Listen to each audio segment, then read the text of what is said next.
So the big question is this: how do most agents who struggle to get the information that most successful agents hoard to themselves grow and prosper without this information?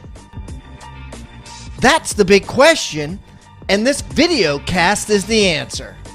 Welcome to Real Estate Rockstars. I'm your host, Pat Hyben. Okay, Rockstar Nation, we have a great guest today coming from Charleston, South Carolina. Mr. Matt O'Neill is on the line. Matt, welcome to Real Estate Rockstars. What's up, Pat? Man, glad to be here. Appreciate you having me. Hey, Matt, why don't you give our audience a little rundown on yourself so they can get to know you better? Sure, man. I'm a father of 3 kids under the age of 4. Got an awesome wife who's doing a lot of that work at the home front, and she's also the broker of our company. So she's a real badass backbone of our company. I got a team of 27 agents and 6 staff and 3 ISAs, and we're just having a lot of fun. That's awesome. And you have your own company, right? I do, yeah. Matt O'Neill Real Estate? That's the name of it. That's a good name, man. So how long have you been in the biz, Matt? Man, I got my license in 2006, so 11 years. Okay. And like of your business now, first, well, let's get into the nitty gritty right away. What was your, we like to call it on the show, ECI, Ego Commission Income. What was your ECI last year? Yeah, ego is that the revenue or the sales? Yeah, the gross commission. Like what was your gross commission that you brought in, since you own the company, that the company brought in? Yeah. So yeah, this year we're at $4 million. $4 million. Yeah. Okay. So what is your net profit on that 4 mil? 12%. Okay. So you it's made about $500,000. Right, about $500,000. Okay. And we're going to talk about that, because one of the things you said before the show was when you got out of production, your profit dropped. But you're happy to have it drop because it gave you more time with your 3 kids and your wife. So we'll dig. And I pay myself a nice salary too, which, you know, I don't put that into my profit numbers because I'd have to pay somebody to be me. Okay, that's interesting. So what's your salary? $360,000.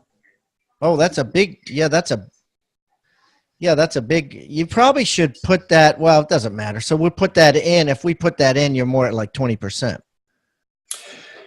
Yeah, it might be. 500 plus 360 is 800. And then, 20, and then, you know what I mean? 800 out of 4 million is 20%. Yeah, it's not true profit though. I couldn't you'd have to pay me that to work here. Yeah. You might not have to pay somebody 360. You could probably get away with 200. But yeah, I get you. I mean, it's honorable. It's an honorable thing to do for sure. So, all right. So tell me about your team. How is your team set up? What do you do for your 360? What is your job? All that good stuff. Yeah, so we're a big team in this disguise of a brokerage. So we've got the 27 agents, and they're all on 50-50 commission splits, buyers and sellers. And the 3 inside sales agents are setting appointments, but they're making calls like crazy. So our big thing is high prospecting. Get in front of as many people as we can, and it sells as many homes as we can. Okay, so how many? You have 27 agents, right? Yeah. Okay, and talk to me. Let's talk about a little bit about you getting out of production, right? Because before it was, and I know what this is like. I did it, especially when you have a rock star model like you do, when the name is on the company sign, Matt O'Neill Real Estate. So what was that like? How hard was it for you to get out of production? Man, once I made the decision, it was easy. But it was making that decision. And I was at a Tony Robbins Business Mastery event this year, and I was sitting next to this other real estate agent, and we'd kind of made friends there. And Tony's like, hey, create your goals for the next year. And I was like, man, I'm pretty happy with my life. I love what I do. I love who I work with. I'm pretty content doing what I'm doing. And he looked at me and he said, quit being a puss. And it like shocked me. And I was Tony said that, or the other agent? Just some dude. So actually, random, right. He's a great guy. His name's Jonathan Harris. He's in Tennessee. He runs a real estate company called Scout. But yeah, he's just like, basically, he's like, man, you're being a pussy. And like, in that, just to talk that direct with me kind of woke me up a little bit. And I'm like, all right, okay. No, I hear you. If I'm not growing, then I'm not really happy. And I wasn't extremely happy just doing what I was doing. So I made the decision. I'm going to stop selling homes. I'm going to scale my team. I'm going to do more in terms of what I like, which is growing people and growing leaders and helping them have great lives, which is right now what I'm focused on. And so once I made the decision, it was easy. Okay. And so tell me about the profit margin now. So what was your profit margin before you got out? Yeah, it was 25%.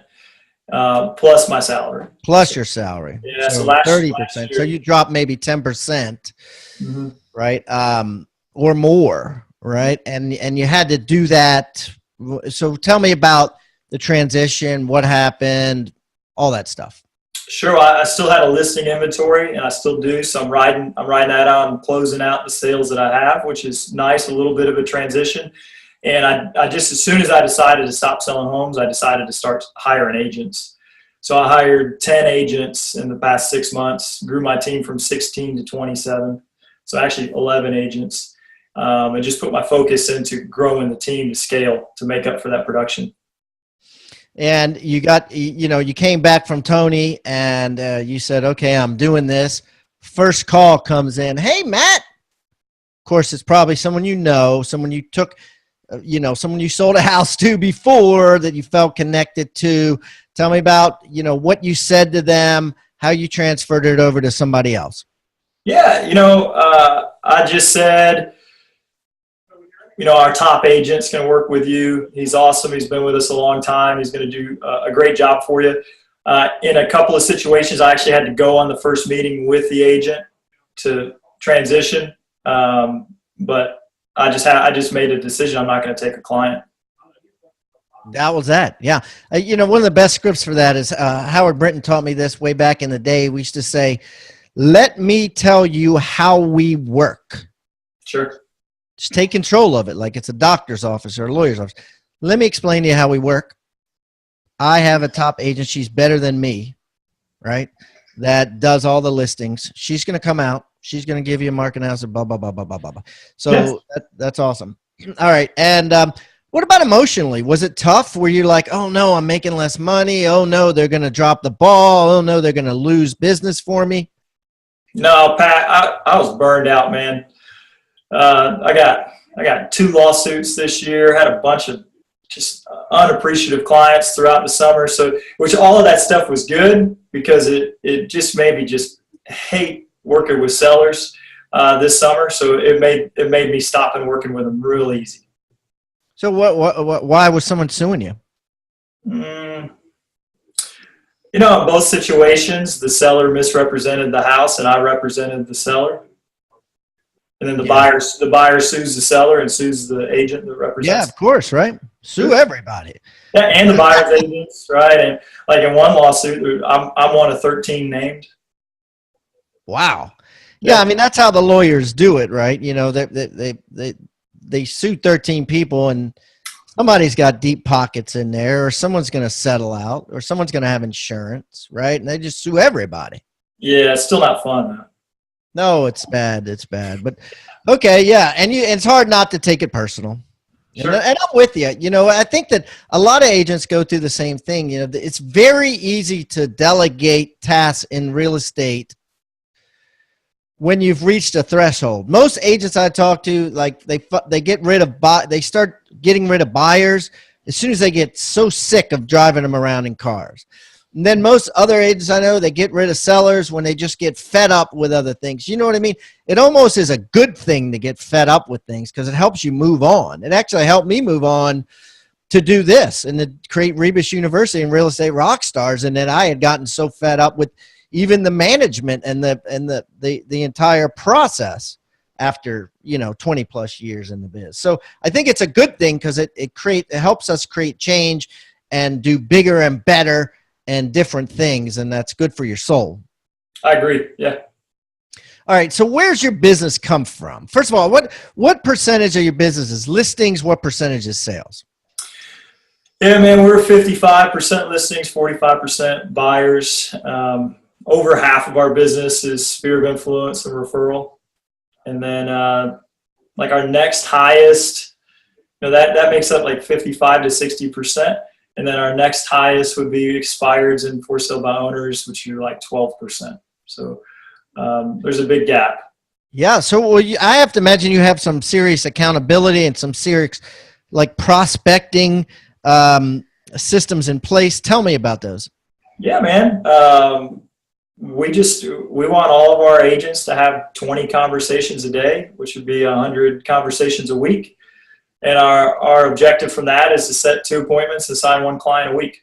I want you to think about the word toolbox. What is a toolbox? A toolbox is a box full of tools that you use to build something great. At Real Estate Rockstars, we've created our own free toolbox. So everybody that comes on the show as a guest brings a tool with them, and we plow them all into this toolbox, and we give it away for our viewing audience to basically use as they wish. Everything we put in there is an actionable item that can be downloaded, can be printed, can be used immediately. And we got things like scripts and dialogues, checklists for teams, checklists to keep agents accountable, referral forms that are filled out at settlement to get referrals by your buyers and sellers. Everything you could think of that you could use on a regular basis about real estate is included in this toolbox. And it's helping agents worldwide sell more houses and make their jobs a lot easier and processes much more efficient. And the thing is, it's absolutely free. All you got to do is go to hibandigital.com/toolbox or text the word toolbox to 444-999. That's toolbox 444-999. Do it now. 2 appointments and sign 1 client a week. That's it. That's it. 2 appointments a week, 1 client a week. That's it. And then you're going to get, and then what do you got to do? Like a certain amount of hours a day or prospecting or? Yeah, 20 conversations.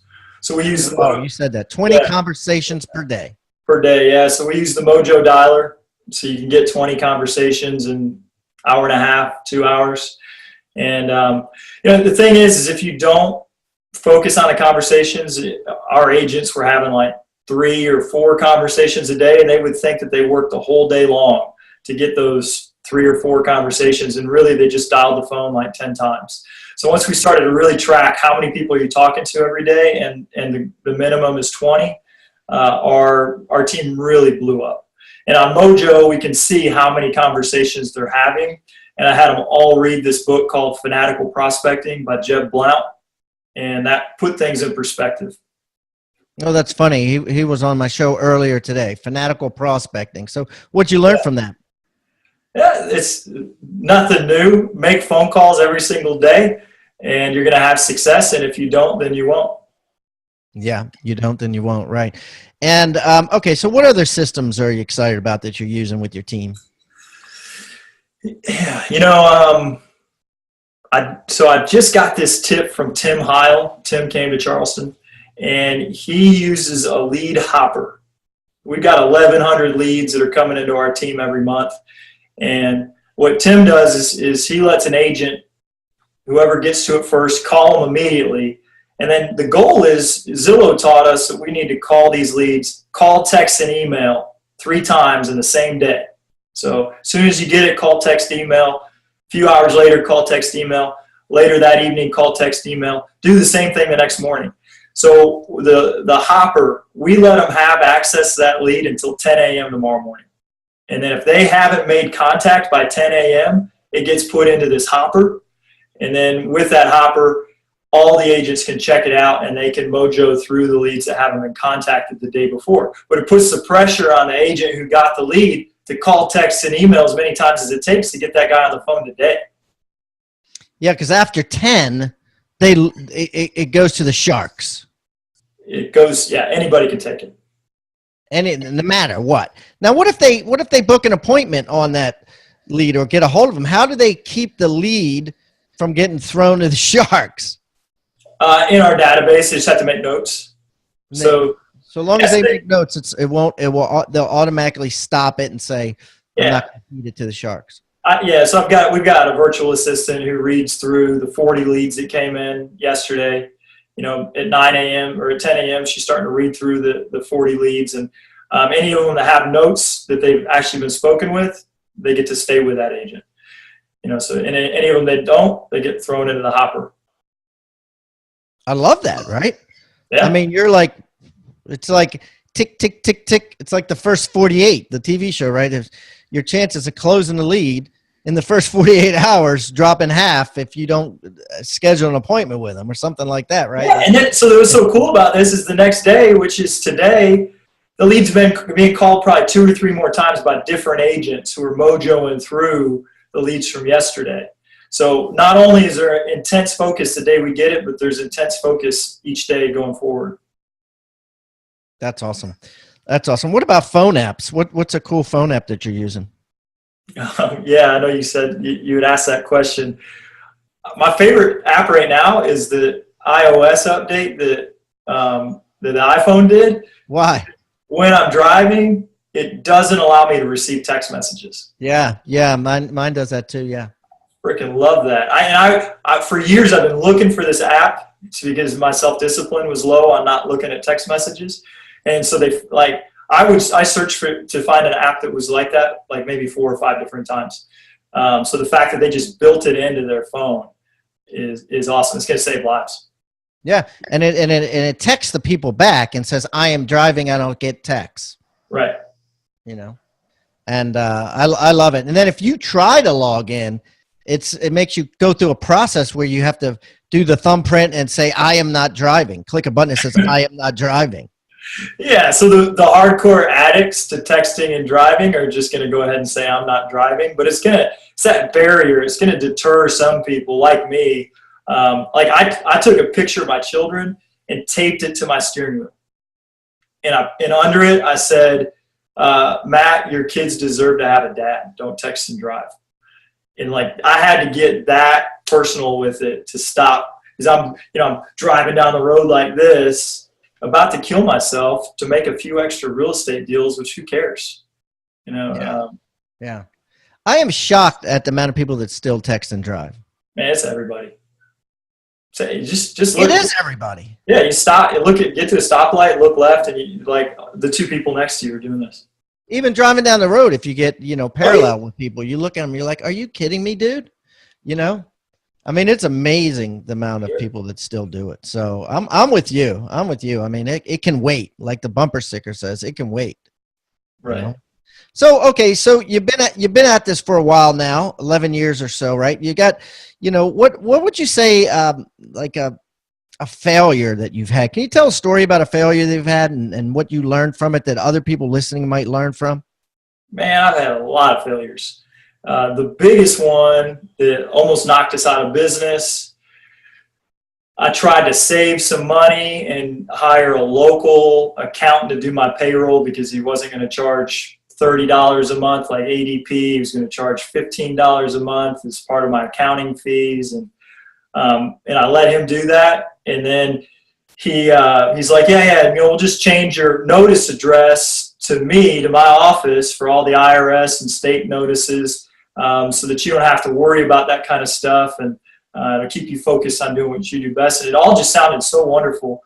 And then 3 years later, I got a $180,000 bill from the government that said that I hadn't paid payroll taxes, and there was $60,000 in penalties because the payroll had been mispaid. And at the time, like $180,000 was beyond my means. And I had to take a second mortgage out of my house to pay it off, and had to hire forensic accountants and new accountants. There was like 29,000 or 30,000 in accounting bills just to fix the mess that had been created by me trying to save $15 a month. And, you know, I think that the thing that's cool about that is that I got my team together and I said, you know, just transparency, like I made a mistake and we're all in jeopardy.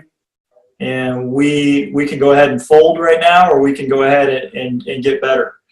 And so we slashed costs. We got down to just the essentials, what was making us money, what's not making us money. We cut everything that wasn't making us money.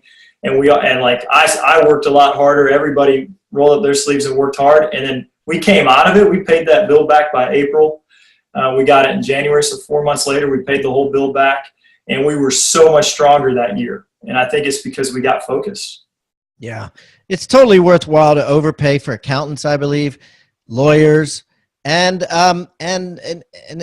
especially in bookkeeping, and have several fingers in there, right? Don't just have one person controlling it. You know, have a payroll company and an accountant and a bookkeeper. You know, the more people looking at it, the better, right? Whenever you give somebody control, I was part of an office not too long ago, an investor in an office where the bookkeeper was a control freak, and he was able to convince the owners, myself included, that, you know, everything was copacetic, and ended up he stole over $200,000 from the company without them knowing it for about 3 or 4 years. So and I've heard it over and over again. You know, you cannot give someone else control. I know another agent that's been on this show several times that actually had a similar situation to yours with the address.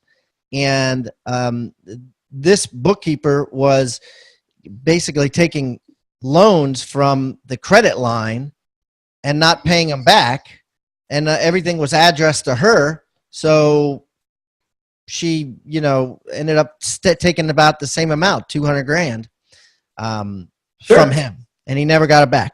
You know, and this is the thing, man. And I can't remember what year this was at this point, but I'm the top sales agent in my company. I don't know how to manage people. I'm managing staff. I'm managing agents. I'm trying to figure out marketing. I'm trying to drive sales.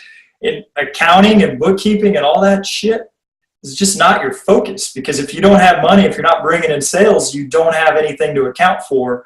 So, you know, everybody makes the same mistake in that regard. It's because you have to drive sales. So your focus is marketing and sales, and maybe team building and figuring out how to keep great employees. And you're going to put that accounting to the side. But I don't know. So if you tell people to figure out accounting and don't focus on marketing and sales, maybe they'll fail a lot harder, you know? Yeah, well, I think that it's not that and you're right. They'll fail harder. I mean, but I think the key is you have to kind of get used to at least reading the reports. You know, having people do reports, but read them.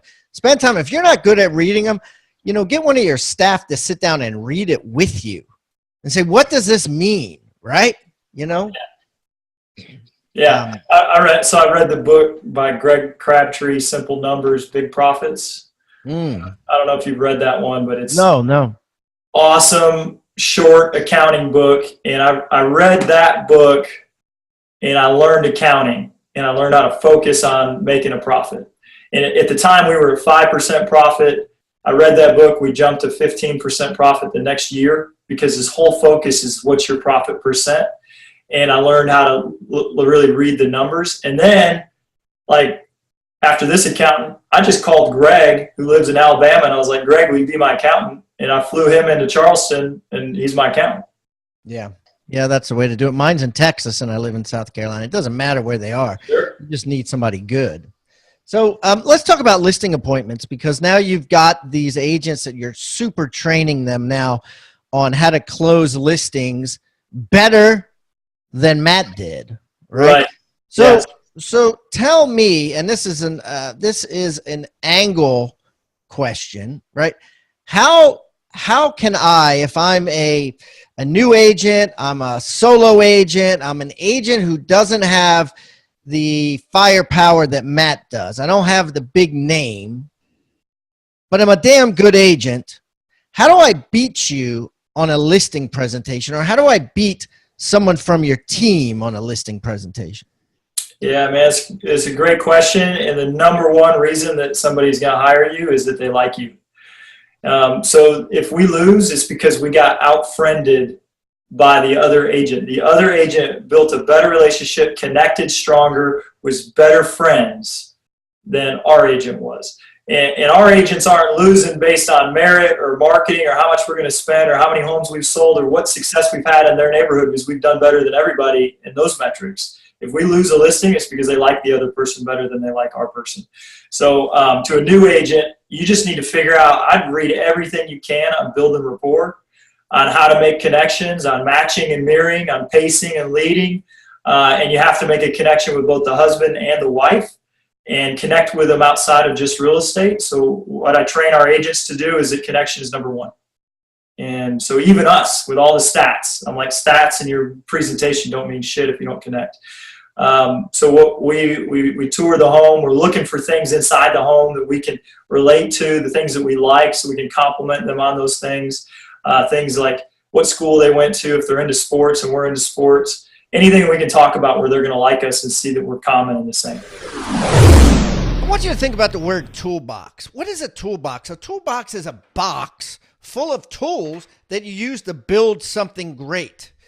At Real Estate Rockstars, we've created our own free toolbox. So everybody that comes on the show as a guest brings a tool with them, and we plow them all into this toolbox, and we give it away for our viewing audience to basically use as they wish. Everything we put in there is an actionable item that can be downloaded, can be printed, can be used immediately.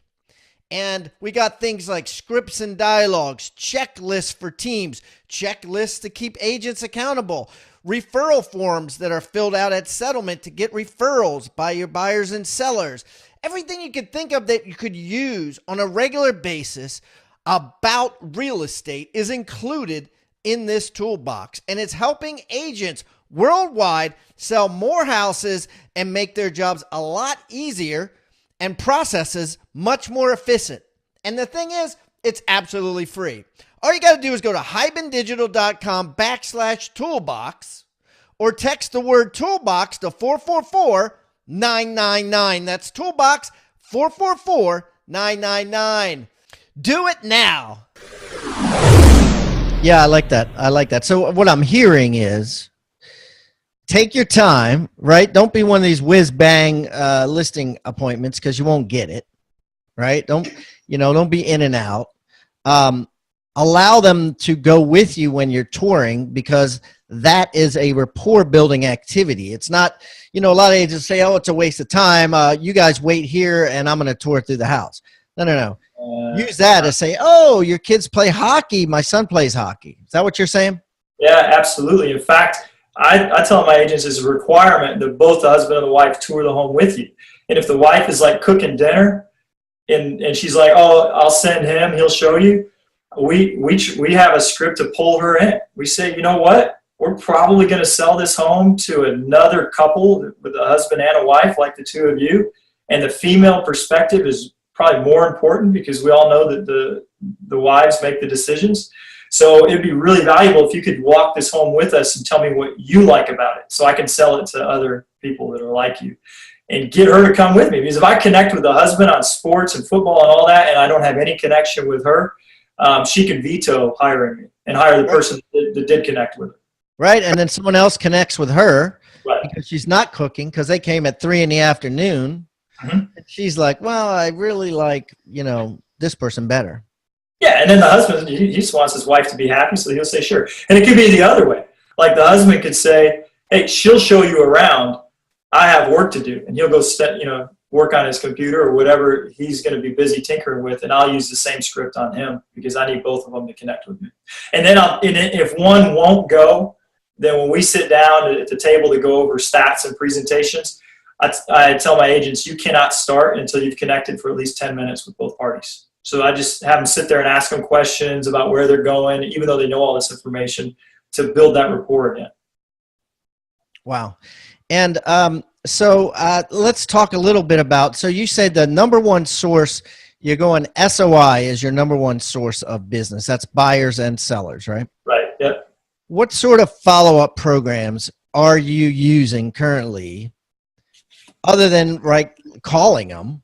Or if that's it, then tell me that's it, to ensure that people are coming back to you and your agents? Yeah, we could do even more on that.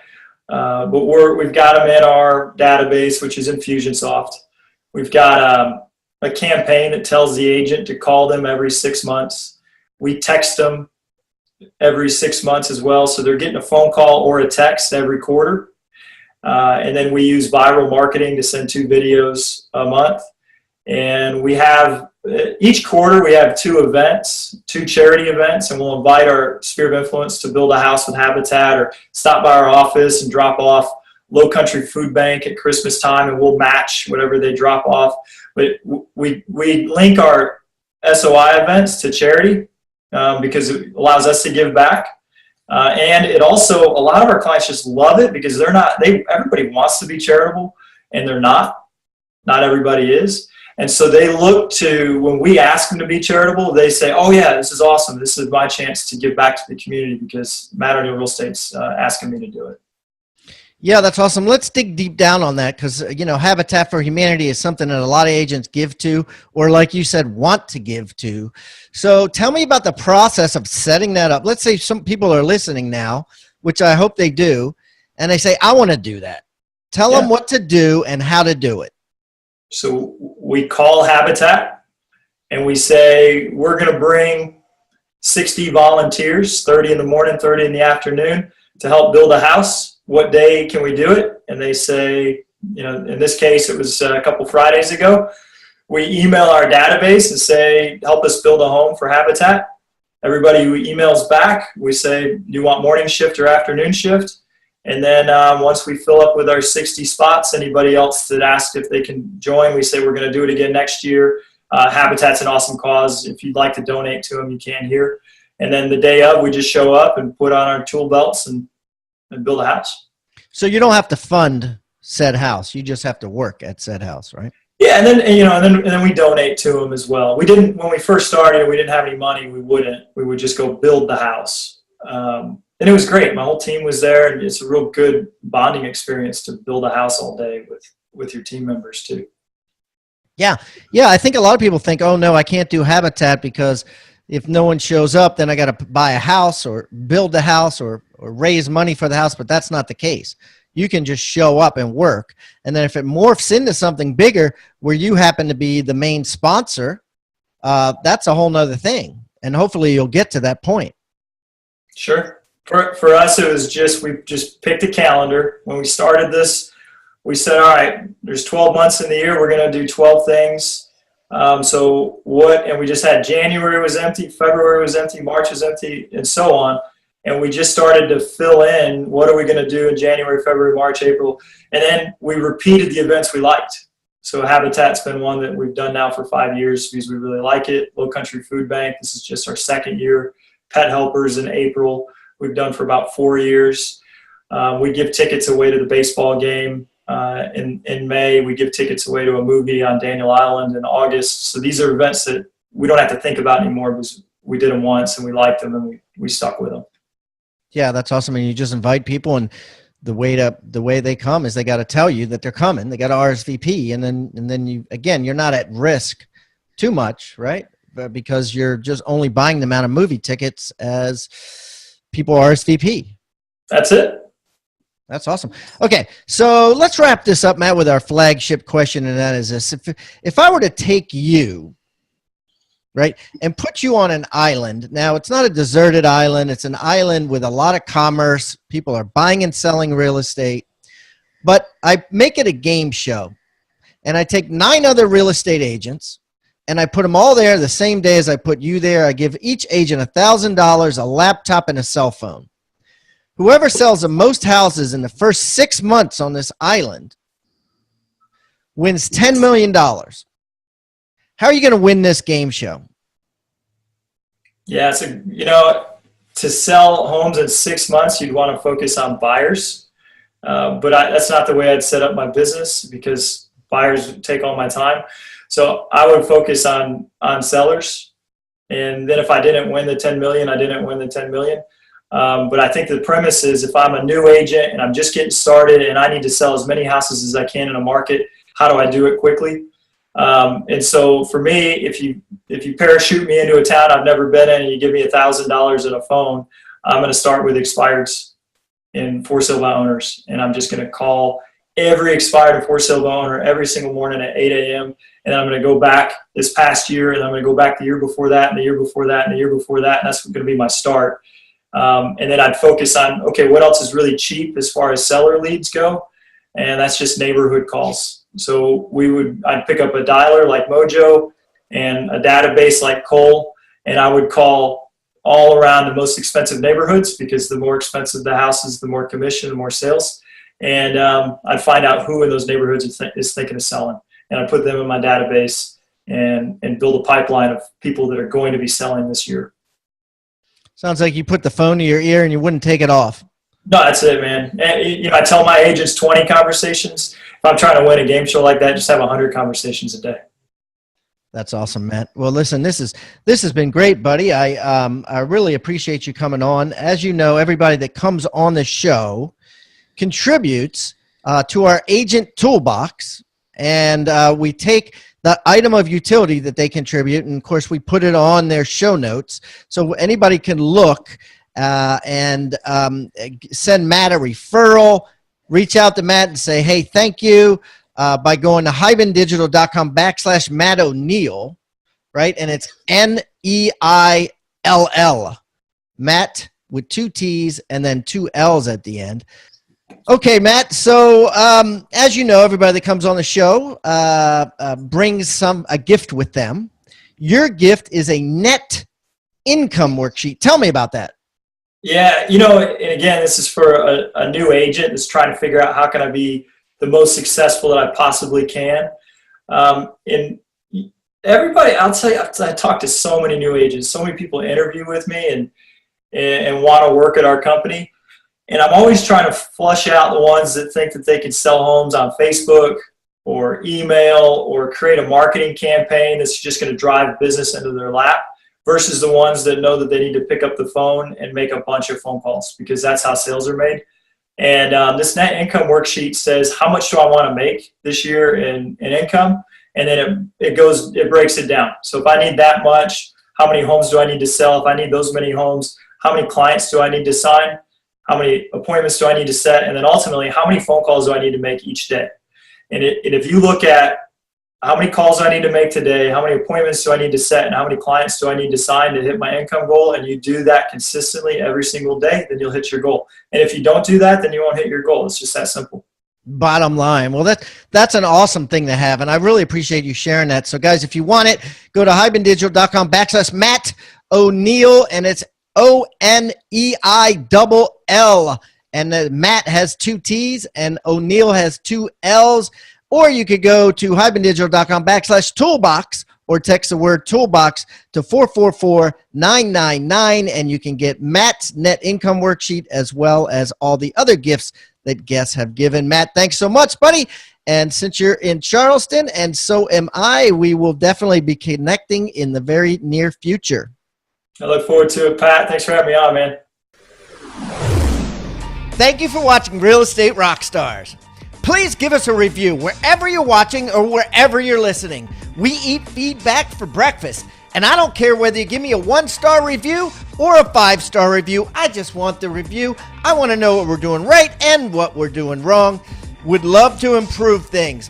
Hey, and listen, please subscribe. The more subscribers we get and the more reviews we get, the better guests we'll get for you in the future.